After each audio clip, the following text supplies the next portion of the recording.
Many years later, as Bill Blass stood in the White House, adjusting the hem of a silk evening gown for the First Lady, he would surely remember that distant afternoon when he waded ashore at Omaha Beach. It was June 1944, Normandy. The smoke had barely cleared over the ruins of Omaha Beach when a bizarre unit came ashore. Other soldiers carried bazookas and heavy machine guns. But these men, they were carrying easels, paint buckets, high-powered speakers, and tons upon tons of rubber. Bill Blass, not yet the godfather of American fashion, but just a young corporal, stood there nervously clutching his sketch pad. His mission wasn't to kill the enemy. It was to use the power of art to win the most brutal war in human history. This is the story of the legendary fog of World War II, the 23rd Headquarters Special Troops, code-named the Ghost Army.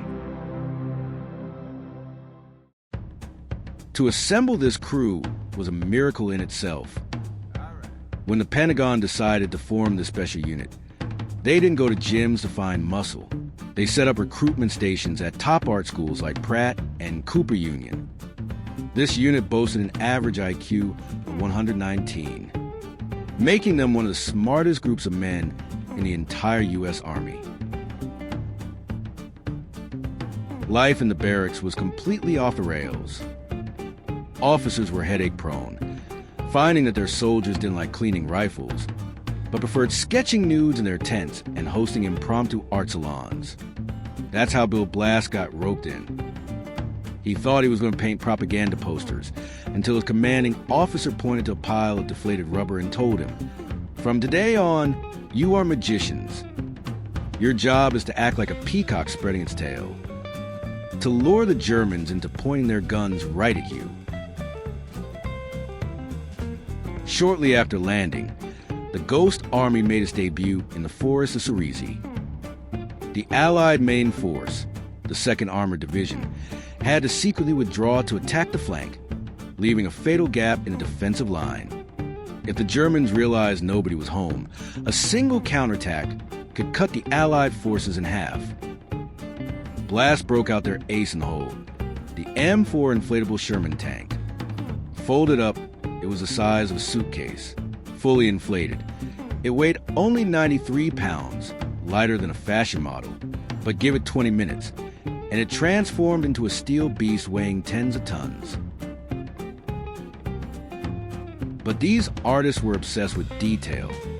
Blass didn't just paint realistic oil stains and rust on the rubber. To prevent the illusion from shattering, they drove bulldozers alongside the fake tanks to leave deep, heavy tracks in the mud. Of course, there were bloopers. Once, a French farmer's bull mistook an inflatable tank for a rival and charged head-on. With a loud hiss, the steel monster collapsed into a sad rubber skin right in front of the terrified farmer. Despite the comedy, the results were astonishing. German reconnaissance planes photographed what looked like a massive armored force and were too terrified to move. These few hundred rubber balloons successfully held a fragile flank, allowing the real army to complete a deadly encirclement. By the siege of Brest, these guys had leveled up, becoming the world's first battlefield DJs. To convince the Germans that a massive army was gathering, they deployed half-tracks mounted with 500-pound speakers capable of projecting sound up to 15 miles away. Back in the States, they recorded a full library of war sound effects. The roar of tank engines, the clank of bridge building, and even the sound of an American sergeant cursing. On the battlefield, they spun tracks based on the weather. If it was raining, they played the specific sound of treads churning through wet mud.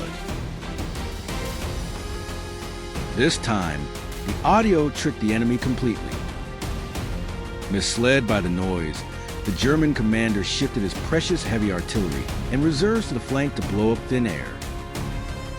Meanwhile, the real American forces breached the city defenses with almost no heavy resistance. Beyond the props, they were also top-tier method actors. along the Luxembourg front to cover General Patton's main force as it moved to attack Metz. The Ghost Army accepted a suicide mission. 1,100 men had to defend a 20-mile front, pretending to be a full division. Blass and his comrades sewed hundreds of counterfeit patches for the 6th Armored Division and stenciled fake codes onto their jeeps. They deliberately went to bars to drink and brag and set up fake MPs at crossroads to direct non-existent traffic. They kept up this great charade for 7 whole days. The result? The Germans across the line never suspected that the only thing standing in their way was a troop of actors.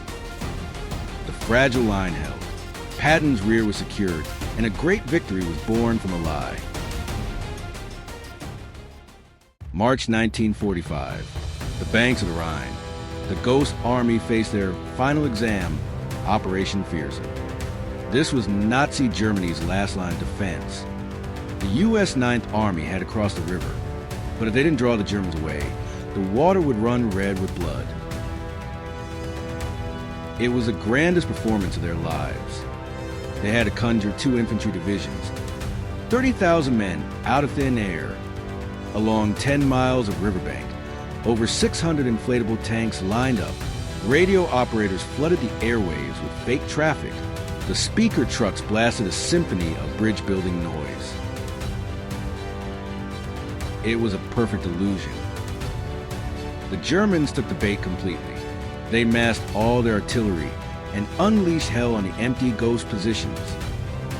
Huddled in their bunkers, the soldiers of the Ghost Army watched the rubber shrapnel fly and smiled the smile of victors, because this was exactly what they wanted. The Germans were throwing their hardest punch at a shadow. Just a few miles away, the real Allied main force achieved a miracle, near 0 casualties. They crossed the Rhine and sounded the death knell of the Nazi regime. When the war ended, this unit didn't receive a hero's welcome. Because their techniques were too far ahead of their time, the Pentagon classified the Ghost Army as top secret. The stories of these artists were buried for 50 years, not declassified until 1996.